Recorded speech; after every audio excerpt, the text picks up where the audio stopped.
No, it's the drinks trolley. Drinks trolley. David Jacobs bringing around the drinks trolley again. Check it, David. What have you... Well, what are you selecting for us? Well, I've gone for a nice sparkling cider today, and actually takes its inspiration from maybe an old confession we had. It's a Tam O'Shanter, it's called, by Pilton Cider, and it's vanilla and spiced and caramel flavours. Very tasty.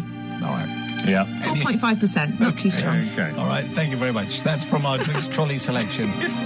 Today's confession comes from Rory, who sends this in. Now, I'd say this is a little bit of an uncomfortable... Oh, really? Yes, I think so. Oh, dear. Oh, Simon good. and team, I seek forgiveness for an incident that occurred in the 1980s. A time, I think this is early 80s, time of no mobile phones, no Facebook, no Twitter, or any other social media platform. We haven't even heard of the phrase social media platform.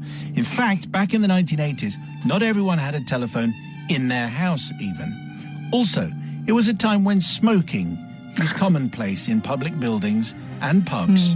Though obviously, when we look back on it now, we realise that was a really daft and stupid thing to do.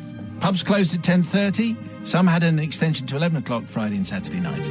As a young man in my 20s, the usual Friday night ritual was to meet the lads in a pub, normally one that served a good pint of real ale. Then, after closing time, onto a nightclub for a few more pints and hopefully meet some girls. One Friday night, after a number of pints, we ventured off to a tobacco smoke-filled nightclub where I started to chat to a girl, asked for her phone number, but alas, her house didn't have a telephone installed. So I managed to get her address and agreed to pick her up the following Monday night at 8 p.m. Okay. When I checked the address in the local A to Z, the paper version, now that people were using in those days, Wow.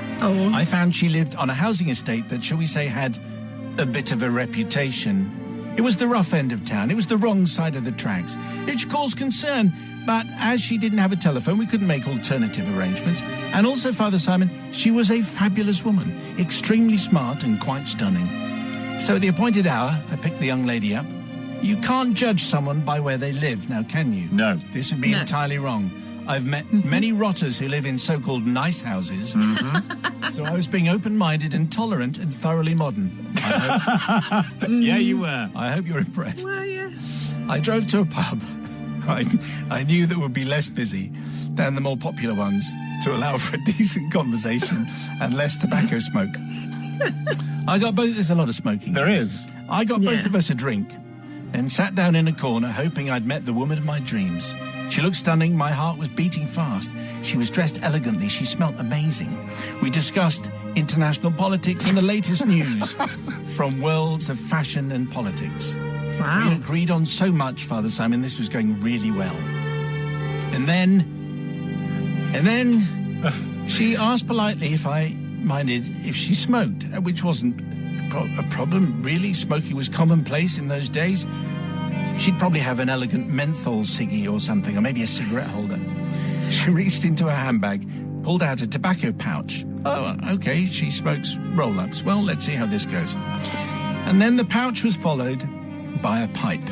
Wow. That's right. Good work. A pipe. Good work. Black mouthpiece, wooden stem and bowl, your classic pipe. Well, I mean, where to go from there? She started to fill the pipe bowl with tobacco. She lit up the pipe, took several puffs on the stem, and a great cloud of smoke engulfed us both. I'd never seen such a thing, Father Simon. People in the pub started to notice the great cloud and the young lady with a pipe in her mouth looking in our direction. Most of them were straining to keep a straight face. Others were not so polite. There is, of course, no reason why she shouldn't smoke a pipe, but I was still in my early 80s mode, says Rory, shocked. And this is where I have to confess. I said I needed to use the toilet, but to my shame, walked past the toilets, out into the car park, and drove away. Oh, my. I know it's a terrible thing. That's the point of the confession, isn't it, really? If there were no terrible things, there'd be nothing to say. Yes. Please, God, have forgiveness for leaving this beautiful woman in an ungentlemanly manner. As a young man, I found the experience embarrassing. Whenever I see a pipe, I'm reminded of that night. I also realise now that smoking of any kind is a fool's game and is never justified. Yes. Correct. I don't know. Why is that? Well, it's just one of those things. But you have to say, member of the Royal Shakespeare Company. Legal. Anyway, Sister Susie, what do you say to Rory? Oh, Rory, first of all, I'm glad that there's no smoking inside anymore, because it just, everyone stunk and it was horrible, and I'm glad that that doesn't happen in my pub anymore. However, I cannot forgive you for leaving that poor woman in the pub. Like, how is she going to get home? You drove her there. How is she going to get home? You abandoned her. And also, just because she smoked a pipe now, surely that isn't a reason alone. You said you got on perfectly.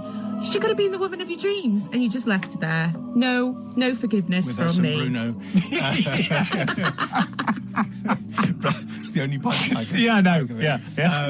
Brother from another guy. Well, I mean, I think we can all agree it's a pretty cowardly way out for Rory here, and not exactly covered him in glory. But I am going to forgive, and here's the reason why: is clearly she was too good for him, and so therefore, actually, she dodged a bullet. She could have ended up with Rory, and thankfully didn't, because he's a little bit of a yellow belly, and so therefore I forgive, because she comes out of it better. Bit contrived, Very very contrived. but